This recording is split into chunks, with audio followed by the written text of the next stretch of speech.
Olá, crianças! Tudo bem? Boa tarde! Na aula de hoje, vocês vão realizar a avaliação de geografia. E nós separamos aqui alguns conteúdos trabalhados no terceiro trimestre que vão estar presentes nessa avaliação. Lembrando que vocês vão realizar essa avaliação assim como vocês realizaram as anteriores. Vocês terão questões discursivas, que vocês vão precisar digitar as respostas, e questões objetivas, que tem lá a pergunta, e vocês irão marcar apenas uma resposta, tá bom? E vão obedecer todo aquele regulamento que nós já passamos.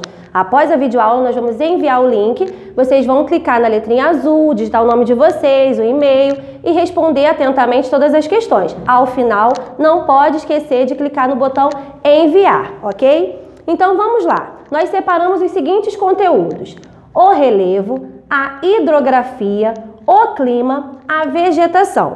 Então eu vou utilizar agora o livro de vocês de geografia para a gente revisar alguns pontos importantes dentro desses conteúdos, ok? Eu gostaria que vocês pegassem o livro agora e abrissem na página 234.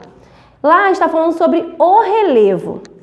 Então, nesta página inicia-se assim: a superfície terrestre, a parte externa da crosta terrestre em que habitamos, é constituída de terrenos de várias formas, mais altos ou mais baixos, mais planos ou acidentados, que apresentam ondulações e irregularidades. Estas características da superfície são chamadas de relevo. Então, nós sabemos que no nosso ambiente nós encontramos lugares que são mais altos, lugares mais baixos, e todas essas ondulações, todas essas diferenças na forma do relevo, elas recebem classificações.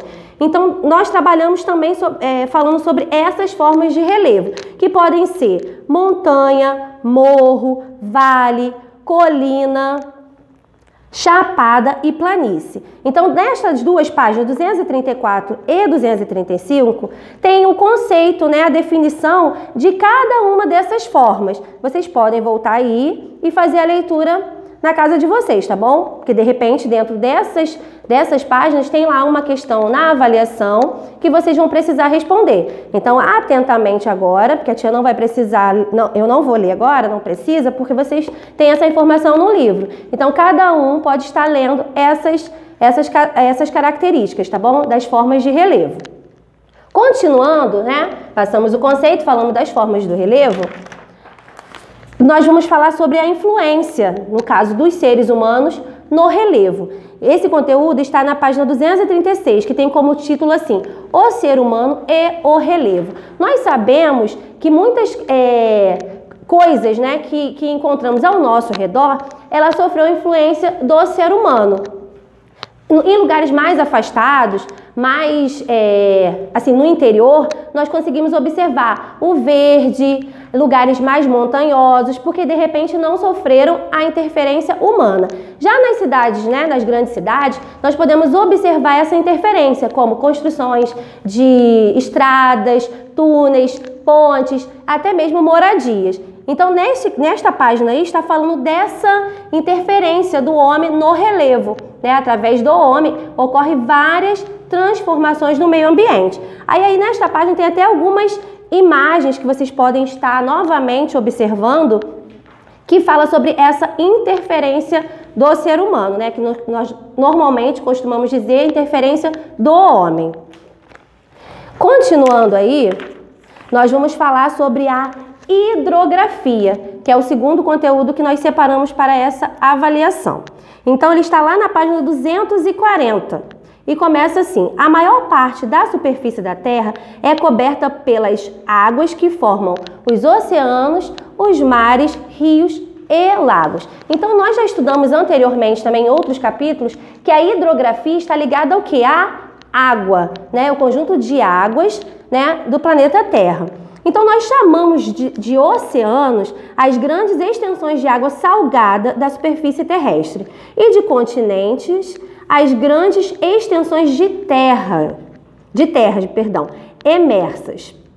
Aí abaixo tem um mapa, que vocês podem observar aí, mostrando os oceanos, né? Que temos o Pacífico, o Atlântico, o Índico, né? Mostrando aí nessa imagem, e os continentes. Mais abaixo está assim: a parte dos oceanos que banham os continentes chama-se mar. Os lugares banhados pelo mar são chamados de litoral. Então, onde tem praia, as pessoas costumam chamar de litoral. São locais que são banhados, né, pelo parte do oceano que banha os continentes. Nós chamamos de mar. Ou, né, os locais chamamos de litoral. O Brasil possui um imenso litoral. Então, abaixo tem também uma imagem que todos aqueles estados em volta ali, né, do oceano são chamados de litoral, porque são banhados pelo mar. Na página 241, já vem falando do rio, das partes que compõem o rio, né? Então, eu vou falar aqui bem brevemente. Se vocês quiserem, vocês podem ler toda a página, tá bom? Então, vamos lá. Começa assim: além da grande extensão de áreas banhadas pelo mar, o Brasil possui muitos rios, lagos e grandes depósitos de água no solo. O rio é uma corrente de água doce que deságua no mar, em um lago ou em outro rio. Um rio que despeja suas águas em outro rio é chamado de afluente. Então, nós temos aquele rio principal que despeja as suas águas em outros rios, né? Nós sabemos que a água ela precisa ter essa continuidade. Então, ele vai despejando e a partir daí, esse rio ele corta algumas cidades, né? Alguns estados e tudo mais. O rio é composto das seguintes partes: a nascente, que é onde o rio nasce, o leito, por onde o rio corre, foz, onde o rio despeja suas águas, e margens, que são as terras, né, ao lado do rio, né, que está escrito aí, que ladeiam o rio. Então, mais abaixo está falando do lago. Sabemos que os rios, eles têm uma grande importância, porque muitas pessoas, né, utilizam o rio para pesca, e lá no rio também é habitat de muitos seres vivos, como peixes, né, e outros animais. Dando continuidade aí, vamos falar sobre o lago, que é uma porção de água continental cercada de terra. Quando o lago é pequeno e raso, é chamado de lagoa. Então, existe uma diferença entre lago e lagoa. Então, agora eu mostrei para vocês. Quando ele é raso e pequeno, chamamos de lagoa. Já na página 242, fala sobre a água consumida nas cidades. Então, em outras aulas, nós também falamos dessas águas que chegam nas nossas residências, que elas vêm de rios, e antes de chegar nas nossas residências, elas passam por essa água passa por uma estação de tratamento. E nessa página aí, 242, está falando dessa estação de tratamento, que nós já sabemos que no nosso município, né, no nosso estado, o órgão responsável por esse tratamento é a SEDAI.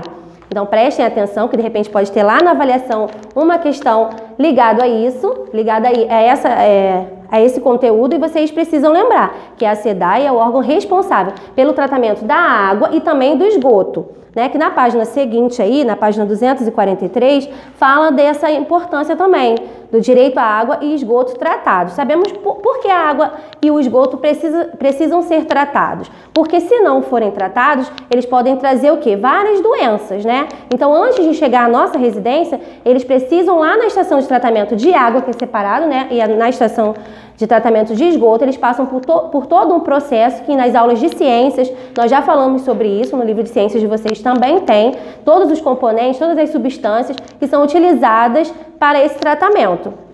E nós sabemos também que, mesmo sabendo que a água sendo tratada lá na estação de tratamento, nós precisamos também ferver, filtrar, para evitar algumas doenças, como vermes, né, micro-organismos ou outras doenças que podem causar danos ao nosso organismo. Continuando aí, agora nós vamos falar sobre o clima. Normalmente, quando a gente fala sobre o clima, as pessoas imaginam um dia quente, um dia frio, um dia nublado, só que existe uma grande diferença entre clima e tempo atmosférico.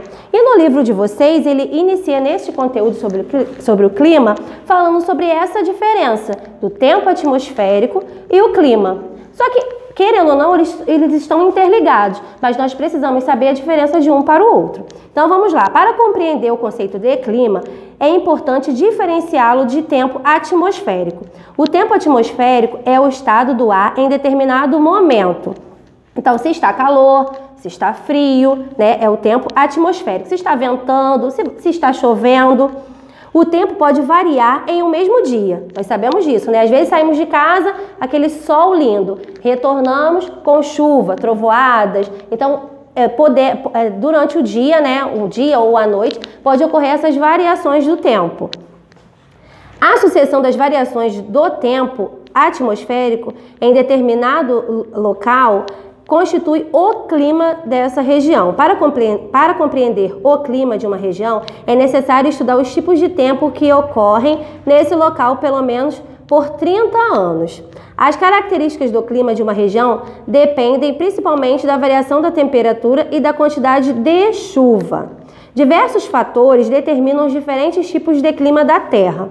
Eles ocorrem por influência de correntes marítimas, ventos, proximidade do mar, presença de vegetação e do relevo, além de serem determinados pela própria localização do lugar no planeta. Então, tudo isso vai influenciar. Um lugar que é mais alto, automaticamente ele vai ser um pouco mais fresco, né? A altitude influencia muito. Um lugar que próximo ao litoral, muito sol, normalmente é o que? Um lugar mais quente, nós temos aquela sensação, né? Se formos à praia, nós sentimos aquela diferença na temperatura. Então, tudo isso vai depender, como eu li agora, do local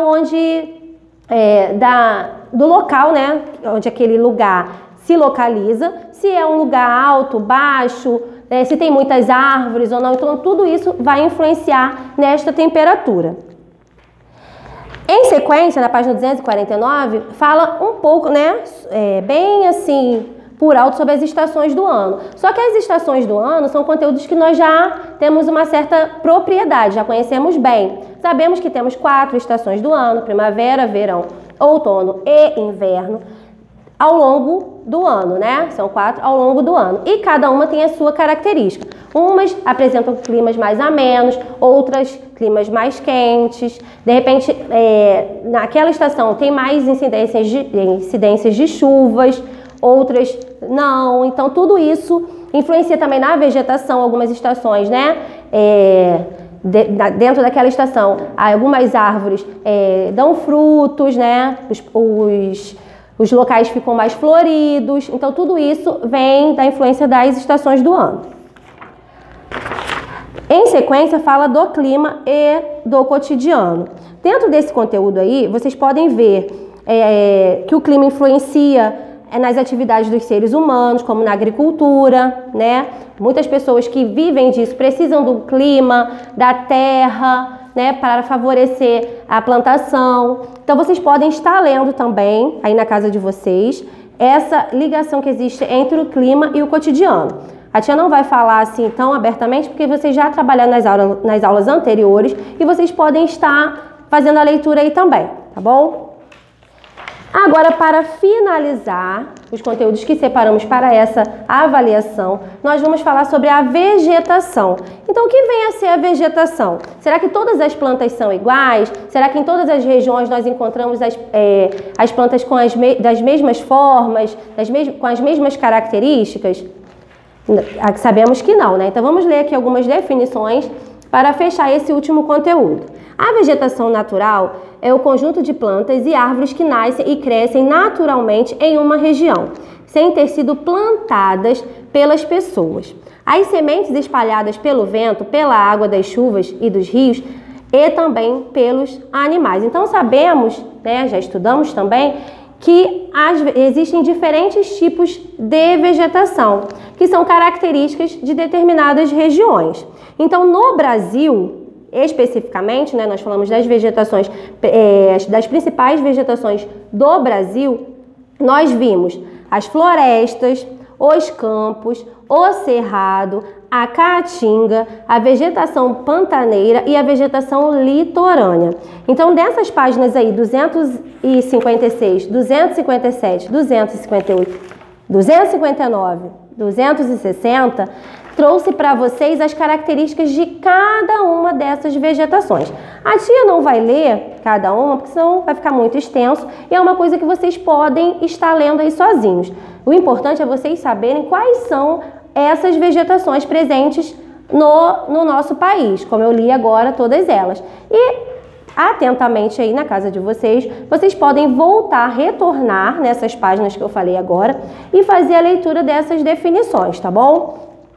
Então agora, para finalizar esse conteúdo aí, na página 261, nós falamos da importância da vegetação. Sabemos o quê? Que não devemos desmatar algumas áreas. Por que não devemos desmatar? Porque com esse ato, né, com essa atitude, nós estamos prejudicando o ambiente, os animais, né, porque muitos locais onde árvores são retiradas, né, onde ocorrem queimadas, estão trazendo danos para o nosso ambiente, para o ar, né, para o nosso solo e para a vida de alguns animais. Então aí nessa página está assim: a conscientização sobre a importância dos diferentes tipos de vegetação para a preservação da vida e da terra é uma mudança radical de atitude por parte do ser humano. São medidas necessárias para a manutenção do equilíbrio do planeta em que vivemos. Então nós precisamos saber que existe essa importância. Precisamos valorizar, né, e cuidar da nossa vegetação também. Agora, né, finalizamos aí esses 4 conteúdos. Eu falei assim bem brevemente, né, pontuei algumas coisas importantes. Como eu falei anteriormente, vocês podem voltar se houver necessidade, vocês podem pegar o livro de geografia, o caderno também, que algumas questões sobre esses conteúdos nós trabalhamos no caderno com vocês, tá? Vocês podem utilizá-los como auxílio aí na realização da avaliação. Como a gente sempre fala, como a gente sempre passa, né, sempre fala com vocês, prestem bastante atenção, leiam as questões atentamente, né, porque de repente vocês podem se confundir aí com as características, com as definições de alguns conteúdos, né, de repente confunde uma coisa com a outra. Então façam a leitura bem atentamente, leiam as questões atentamente e, como eu falei, podem utilizar o livro como apoio. E, se for o caso, podem nos chamar também no grupo, né, que eu e a tia Gabi vamos estar à disposição. Agora eu vou enviar o link da avaliação de geografia. Vocês utilizam aquele processo mesmo, como eu falei no início do vídeo, como vocês fizeram nas outras avaliações, tá bom? Lembrando que essa é a última avaliação, tá bom? Fiquem com Deus e tchau, tchau!